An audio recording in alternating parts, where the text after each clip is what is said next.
భయం ఏ మనిషికి నచ్చని భావన.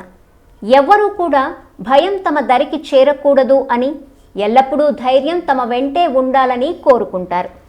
నిజానికి భయం, ధైర్యం అనేవి మన చేతుల్లోనే ఉన్నాయి. మనం భయపడుతున్నంత కాలం భయం మన వెంట పడుతుంది. కానీ ఒక్కసారి మనం ఎదురు తిరిగితే, ప్రతిఘటిస్తే ఆ భయమే భయపడి పరుగు తీస్తుంది. ఆ ప్రతిఘటన పేరే ధైర్యం. నిజానికి భయం మనిషికి ఎంత సహజమో, దాన్ని ప్రతిఘటించే ధైర్యం కూడా మనిషిలో కావలసినంత ఉంటుంది. అయితే ఆ ధైర్యం బయటపడే సందర్భం వచ్చినప్పుడే దాని గురించి మనకు తెలుస్తుంది. అలాంటి సమయం వచ్చినప్పుడు మనం మన ధైర్యాన్ని చూసి గర్వపడుతూ ఉంటాం. ఇప్పుడు శ్రీకృష్ణ పరమాత్మ భక్తుడైన ఒక వ్యక్తి కథ విందాం. ఈ కథ ద్వారా మీకు ధైర్యం మనలోనే ఉంటుందని అర్థమవుతుంది. ఒకరోజు శ్రీకృష్ణుడు స్నానాధికాలు ముగించుకొని భోజనానికి కూర్చున్నాడు. ఒక ముద్ద తిన్నాడు. రుక్మిణి అతనికి దగ్గరే కూర్చుని విసనకర్రతో విసురుతోంది. ఇద్దరూ విశ్రాంతిగా కబుర్లు చెప్పుకుంటున్నారు. మాట్లాడుతూనే కృష్ణుడు భోంచేస్తున్నాడు. అంతలో కృష్ణుడు భోంచేయటం ఆపి పైకి లేచాడు. రుక్మిణి ఏమైందా అని ఆదుర్దా పడింది. ఎందుకు లేచారు అని అడిగింది. కృష్ణుడు సమాధానం చెప్పకుండా పెద్ద పెద్ద అంగలు వేసుకుంటూ ఇంటి గుమ్మం దాకా వెళ్ళాడు. బయటికి చూసి మళ్ళీ తిరిగి వచ్చాడు. కూచుని మళ్ళీ భోజనం చేయటం ఆరంభించాడు. కృష్ణుని ప్రవర్తన రుక్మిణికి ఆశ్చర్యం కలిగించింది. విచిత్రంగా అనిపించింది. తింటూ ఎందుకు ఆగిపోయాడో, ఎందుకు లేచాడో, ఎందుకు గుమ్మం దాకా వెళ్ళాడో ఏమీ అంతుబట్టలేదు. మీ ప్రవర్తన చిత్రంగా ఉంది. భోజనం మధ్యలో మానేసి ఎందుకు లేచారు, గుమ్మం దాకా వెళ్ళారు, ఏమైంది, ఏదో ఆలోచిస్తున్నట్లున్నారు అంది. కృష్ణుడు, లేదు, నా మిత్రుడొకడు ప్రమాదంలో పడ్డాడు. అతన్ని ఆదుకునే అవసరం ఏర్పడింది. అతను ఊరు దాటి వెళుతున్నాడు. జనం అతన్ని వెంబడించారు, చుట్టుముట్టారు, అతన్ని కొట్టారు. అతనేమీ చెయ్యటం లేదు, వాళ్ళని ప్రతిఘటించటం లేదు. అతని బట్టలు చింపేశారు.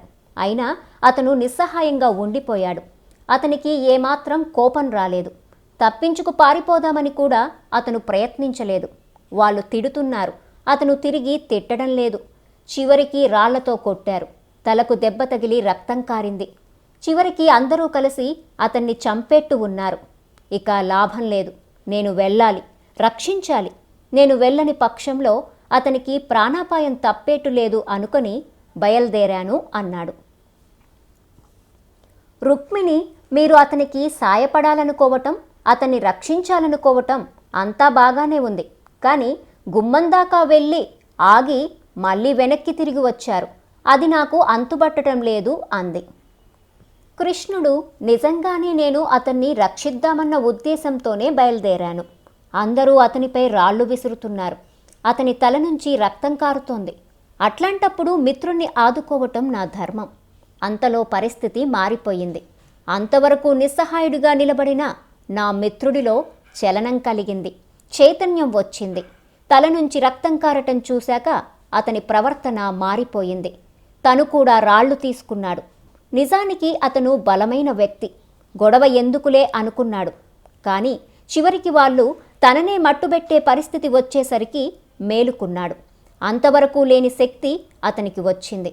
తనపైన రాళ్లు విసిరిన వాళ్లకు రాళ్లతో బదులు చెప్పటం ఆరంభించాడు. దాంతో జనం కాలికి బుద్ధి చెప్పటం మొదలుపెట్టారు.